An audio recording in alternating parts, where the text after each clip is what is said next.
Ayan. Sabi ho rito, mga boss chief amo, sir, nasaan yung nag-comment kanina na fake news tayo? Ayan, Chis, isinusubo ang akap sa Senate presidency.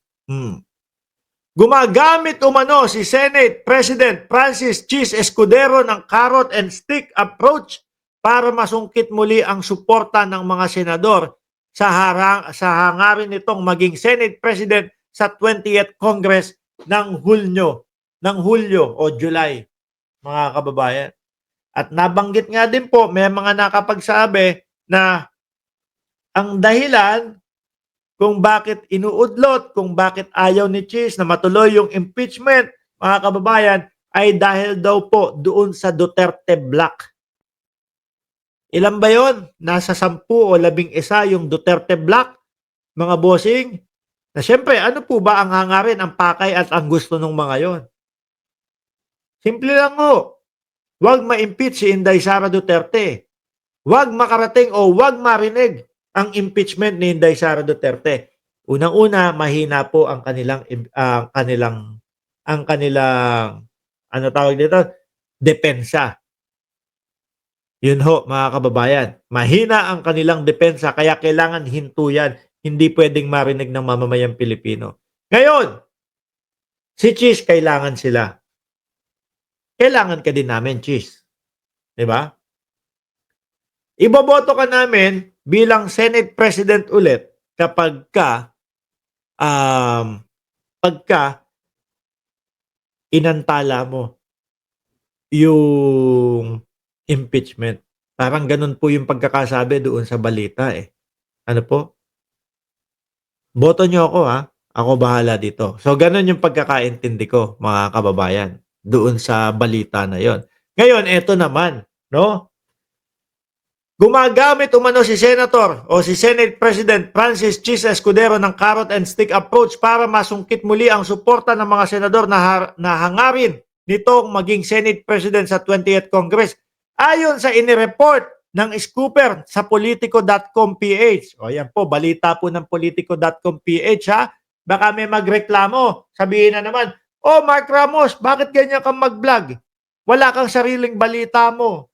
Bakit puro kinukuha mo lang sa mga mainstream media at sa malalaking mga nagbabalita yung mga vlog mo? Syempre ho, hindi ho tayo aabot sa punto na gagawa tayo ng sarili nating balita tapos fake news, walang katotohanan. Diba? Tayo po ay reaksyon at opinion ang ginagawa natin. Natural, kukunin natin yung mga legit na mga balita. No? Ayon sa inireport ng Scooper sa Politico.com.ph, isinusubo umano ni Escudero at ng kanyang mga kaalyado ang kontrobersyal na ayuda. Bibigyan ko kayo ng akap, no? Kapag ako ang ibinoto nyo bilang Senate President. Ganun po yung pagkakaintindi ko dito sa balita nila, no? Isinusubo umano ni Roque yung sorry. Mali. Hindi, ibig ko sabihin hotdog yun, hotdog. Kapag kasubuhan mo kasi, mga kababayan, pag paumanin niyo po, no? Pumapasok sa utak ko si Roque pagka yung subuan mo ang sorry, ulitin ho natin. No, Chis Escudero pala yung Chis Escudero pala yung topic. Pambansang nanay survivor. Bahala ka diyan, di kita sa shout out. Dadahan-dahanin ko na lang ha. Kapag ka binibilisan ko mga bossing si Rocky na isinusubo po. Rocky, ano ba yan? Kapag ka yung subuan, nagkasubuan, napasubo, ikaw yung naiisip namin. Okay, seryoso na. Hinayo pa ka, Roque. Ay, nako. Kalma lang po muna. Okay. Isinusubo umano ni Escudero at ng kanyang mga kaalyado ang kontrobersyal na ayuda para sa Kapos ang Kita Program o yung AKAP at iba pang pork barrel fund para makuha ang suporta ng nakararaming mga senador. May mga ganito din pala to, no? Kumbaga mga bossing, suhulan 'to, eh. No, kapagka yung iintindihin mo yung sinasabi, "Oh, ipasusuhol ko sa iyo yung AKAP, magkakaroon ka ng pondo ng AKAP." 'Pag ako ang binoto mo na Senate President, 'di ba? Makakalaban ni Escudero sa Senate presidency sa Hulyo si incoming Senate President Tito Soto III. The pro-Escudero bloc has reportedly been spreading word around the senator's share of the AKAP, Diyos ko po, Lord, as well as other pork barrel funds will be gone if Tito Soto, ngayon po mas mainit po ang tao kay Tito Soto. Mas gusto pong maging Senate President ng taong bayan si Tito Soto, mga kababayan.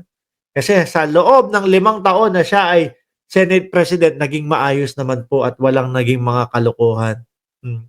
Tawan-tawa si Ginger Cat, oh. Nakarinig lang na si Roque napasubo.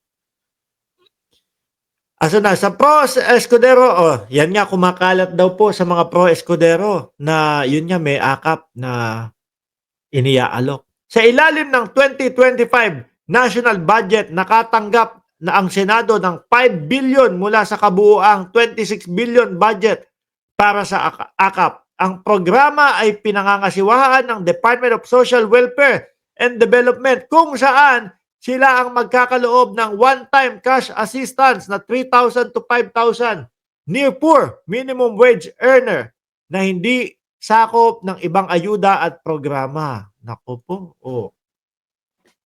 lahat na yata gagawin para makuha yung pagiging Senate President. At yan po, yung mga sinasabi natin, mga bossing, base po doon sa mga nakukuha nating balita. Ano po, ngayon pati AKAP, kapalit, pagiging pagboto sa kanya para manatili po sa kanyang sa kanyang kinakaupuan bilang Senate President. Sabi ni SBE, matatandaan nyo kung sino ang nagbetray kay Zubiri nung pumabor kay Escudero. DC ba to? Sabi ni Max Sadia, magiging legal ang pagnanakaw sa confidential funds pag di na-impeach si Sara, kawawang bayan. Hindi, kasi ang gagawin ho ng mga ng mga politiko na nakakatanggap ng confidential funds pag ninais nilang maging kanila yan. Sasabihin lang nila doon sa mga sekretary nila, imbentohan mo na lang ng pangalan. Sa atin na yan sobra. Boss, baka hingan po. Hindi. Bakit nila hihingan ng pangalan? Sasabihin ng mga DDS, confidential nga eh. Bawal isabihin yung pangalan. 'Di ba? Pero mga bossing, baka nakakalimutan nyo, COA po, Commission on Audit ang humihingi o ang nagre-request nung kung sino ba itong mga tao na ito na pinagsusulat nyo dito. Ilagay nyo sa hiwalay na envelope para maliwanag sa amin na totoong binayaran nyo sila. Na totoong napunta sa kanila yung pera. Na totoong nakatulong sa bayan yung pagbabayad nyo sa kanila. Di po ba, mga bossing?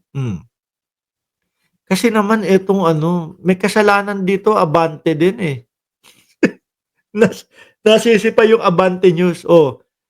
Abante News ang itinitle, Cheese isinusubo AKAP sa Senate Presidency. Kapag ka po yung mga usapang subuan Harry Roque ang tumatatak sa isipan natin yun eh, mga kababayan. Anyway, hanggang dyan na lang po muna, mga boss, Chief Amo Sir, kailangan sagutin ni Cheese Escudero to.